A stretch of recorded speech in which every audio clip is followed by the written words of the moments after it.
Tak disangka benarkah Benny Wenda meninggal dunia di Inggris? Mengejutkan, viral di Facebook berita Benny Wenda meninggal dunia di London, Inggris diposting oleh Freitas Presiden Papua Barat atau lebih dikenal dengan Ulem WP. Nampak sebuah foto band dan peti mati beserta dengan warga Papua yang ada di London. Benny Wenda ditutup dengan bendera bintang kejora. Ramai diperbincangkan karena Benny Wenda meninggal dunia, bahkan media Papua meliput Benny Wenda mengatakan berita duka Benny Wenda mati di London. Kalau ini benar terjadi, maka TPNPBOPM atau lebih dikenal dengan Tentara Pembebasan Nasional Papua Barat akan musnah hingga semua tunduk dan patuh kepada NKRI. Semoga tidak ada lagi organisasi yang ingin keluar dari tanah tercinta. Sebelum kabar kematiannya menyuruak, inilah rekam jejak Benny Wenda yang mengaku sebagai Presiden Papua Barat. Masih ingat dengan klaim kemerdekaan Papua Barat oleh pimpinan gerakan separatis Benny Wenda pada suatu Desember tahun 2020? Saat itu Benny bahkan tidak hanya mendeklarasikan kemerdekaan Papua Barat, tapi juga mengukuhkan dirinya sebagai Presiden sementara Papua Barat. Ketua Persatuan Gerakan Pembebasan Papua Barat atau Liberation Movement Papua mengklaim bahwa rakyat Papua Barat tidak akan lagi tunduk pada aturan militer Jakarta yang ilegal. Selain itu, Benny juga menyebut dirinya saat ini berhak mewakili rakyat Papua Barat untuk mulai menerapkan konstitusi dan mengklaim para kedaulatan. Hanya saja klaim tersebut pada akhirnya bak angin lalu karena Menteri Koordinator Politik Hukum dan HAM Mahfud MD. Wenda hanya sedang membangun negara ilusi.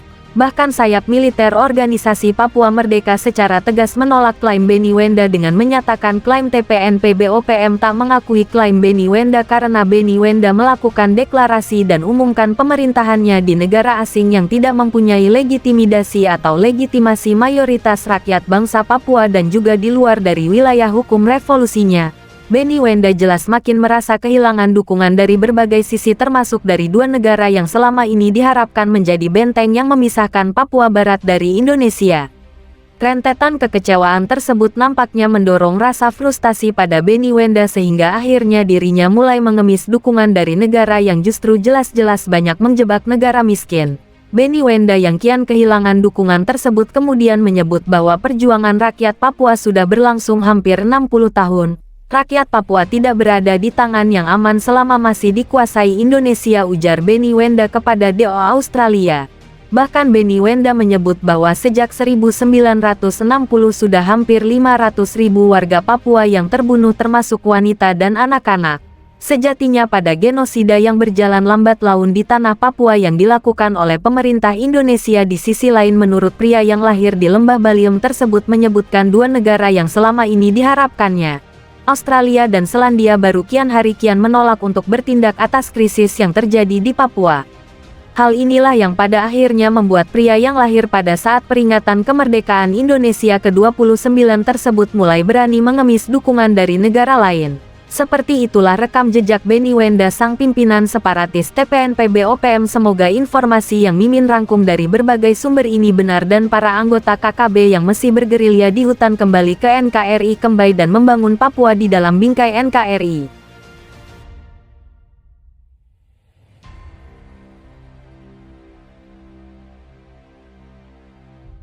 Banyaknya media yang selalu menayangkan gugurnya para aparat TNI Polri dan tidak pernah dimuatnya berita tentang tewasnya anggota KKB Papua membuat masyarakat Indonesia merasa seakan-akan hanya TNI Polri saja yang gugur. Padahal kenyataannya tidak demikian. Oleh karena itulah dalam video kami berikut ini, kami akan memberikan bukti tentang banyaknya anggota KKB Papua yang tewas. Tonton sampai selesai biar benar-benar paham. Pandangan masyarakat Indonesia yang merasa bahwa di Papua hanya TNI Polri saja yang berguguran dan anggota KKB tidak ada yang tewas adalah tidak benar. Justru para anggota KKB Papua lebih banyak yang tewas, cuman media di Indonesia tidak mau menayangkan info tewasnya anggota KKB tersebut. Hal ini karena faktor takut tidak laku ataukah memang takut dalam mencari sumber beritanya. Entahlah, yang jelas info mengenai tewasnya anggota KKB Papua jarang muncul diliput media Indonesia. Dan juga karena banyaknya komentar di channel kami yang selalu menanyakan sekali-kali dong info beserta foto atau video mengenai tewasnya KKB Papua diupload. Sepertinya para viewer di channel kami mewakili kegeraman mereka dan masyarakat Indonesia kepada KKB Papua. Oleh karena itulah di sini kami akan menayangkan bukti-bukti otentik tentang tewasnya KKB Papua yang kami dapatkan dari penyadapan media KKB Papua di internet di link-link tersembunyi mereka. Salah satunya adalah mengenai tewasnya Komandan KKB Papua yang disembunyikan oleh pihak KKB Papua. Pada tanggal 9 Mei tahun 2023 Komando Nasional Tentara Pembebasan Papua Barat Komnas TPN Komando Daerah 13 Kedepani-Polda Pania mengumumkan duka nasional atas meninggalnya Komandan Kompi C Batalion 8 Kowib 1 atas nama Julius Yongo. KKB Papua sangat kehilangan akan kematian Komandan Kompi C Batalion 8 tersebut sampai-sampai disare secara internal oleh Feby Sambo melalui link-link tersembunyi mereka.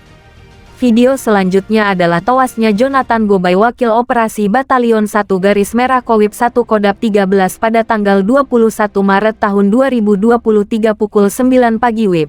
KKB Papua sangat kehilangan Jonathan karena Jonathan adalah Wakil Operasi Lapangan KKB Kodam 13 Pania. Feby Sambom juga mensare kematiannya kepada anggota KKB Papua yang lainnya.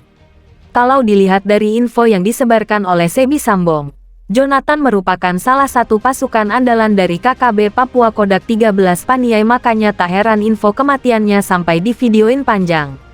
Selanjutnya tanggal 11 Mei tahun 2023 KKB Papua mengumumkan kembali atas tewasnya Komandan KKB Kodam 13 Paniai juga yang bernama Andreas Tonie. Andreas adalah Komandan Kompi B Posko Baikago Kodap 13 Paniai. Berita resmi kematiannya disare oleh Markas Besar KKB yang menandakan bahwa Andreas di tubuh KKB bukan orang sembarangan alias pentolan KKB Papua. Sebenarnya masih banyak info mengenai tewasnya KKB Papua yang tidak diketahui oleh masyarakat Indonesia, namun kami hanya membatasi hanya tewasnya komandan dan wakilnya saja resmi bersumber dari link tersembunyi KKB Papua yang berhasil kami sadap. Dan sebagai akhir dari video ini kami juga akan menyertakan info resmi tewasnya KKB Papua berupa gambar saja, tapi semuanya ada berita yang bisa kita ketahui. Terima kasih. Bravo TNI Polri NKRI harga mati.